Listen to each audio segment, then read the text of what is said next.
What do my cancers need to know for the month of May, please? What do my cancers need to know for the month of May? What do my cancers need to know for the month of May?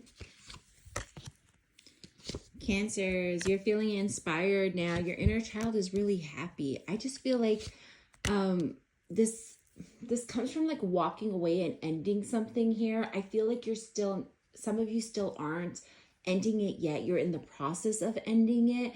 But what I will say is, depending where you lie, whether you're just ending it or if you're on the other side of ending it, your inner child is happy and will be happy. So just know that whatever it is that you walked away from or are walking away from was debilitating to your inner child and your inner child healing.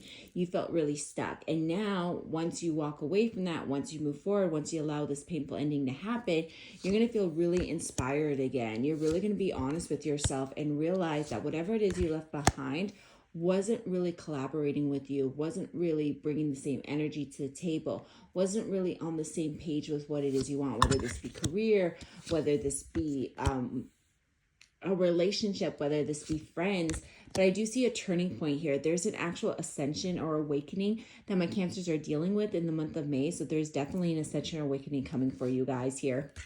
This has to do with an evolution to your spiritual and emotional body is what I'm hearing here.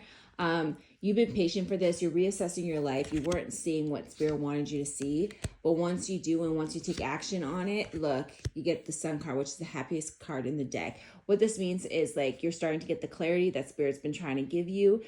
You were setting boundaries. You were being assertive. You know, you're really creating some foundations for you. You're taking the opportunity to create foundations for you.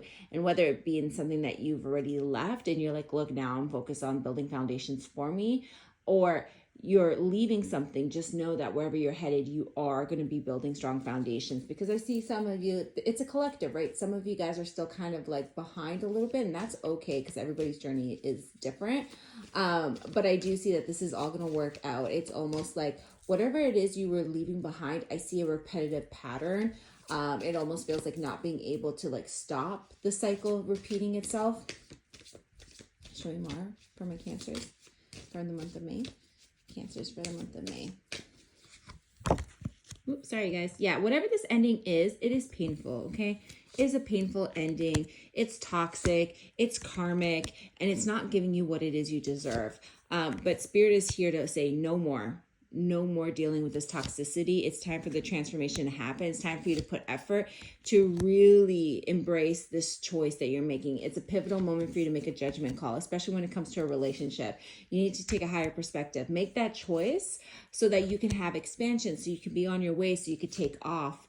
So you can fight for what it is you want. Because right now, if you haven't done this yet, if you're still the ones trailing behind, right now, you're not feeling the greatest energy. I also feel like there's health-related issues. This could be also to the female reproductive system of some sort. This could be like endometriosis flaring up quite a bit. Like there's just something here. And it's because of the fact that you're sitting in something that you shouldn't be sitting in, and Spirit's trying to get you to see it. And so what they're doing is, because you're in denial, because you're not seeing it, Spirit's just going to really make sure you see that this is very, very damaging to you. It's a detrimental to your health. It's a detriment to your well-being, so that you can make the right choice for yourself and move forward. I'm telling you, wherever you're moving forward is great. Cancers, the ones who just left the situation are feeling better. Put it down in the comments so the ones who are still, having a hard time making this decision can feel, what's on the other side of this decision for them. Let's see here. What else? Yeah, see, those cancers, they still feel defeated. They feel like there's no way out of their situation, and there's a little bit of depression that comes with it. And for the other ones, it's like, hey, look, if you reject that life, if you reject that person, if you reject this thing, if you reject this way of being, there is happiness. So there's just two. It's very interesting to read cancers right now because there's two sides of you. But both of you, like both versions of cancers I'm seeing, both collectives of cancers that I'm seeing, it's like this is very centered in the heart space. It's all about what brings you emotional happiness, emotional stability. And so you're really focused on that. There's just like a lot of time that is needed for my cancers, regardless of which collective you belong to. Both of you guys need clarity. So it's like even if you've left and you're on the other side of this, there's still clarity because you just did that. And like, you still need to see forward. You still need to figure out a plan on like what path you're taking. What does that look like? So there's still clarity that is being brought to both collectives of Cancers here. And it's time for you to like take a time out, because I just feel like a lot of like wounding. It's like, I feel like Cancers have been like, you know, having to like take like a hit after hit after hit. And it's like, not being able to like relax or let your guard down. And so I feel like you need to rest, you need to spend time within, you need to meditate so you can get the clarity, and that way you don't have to live in a state of fight or flight. You can just allow yourself to be happy and be at peace with wherever it is you're headed. What is the advice for Cancers? What is the advice for Cancers? What is the advice for Cancers? I feel like that was just your advice, but let's see.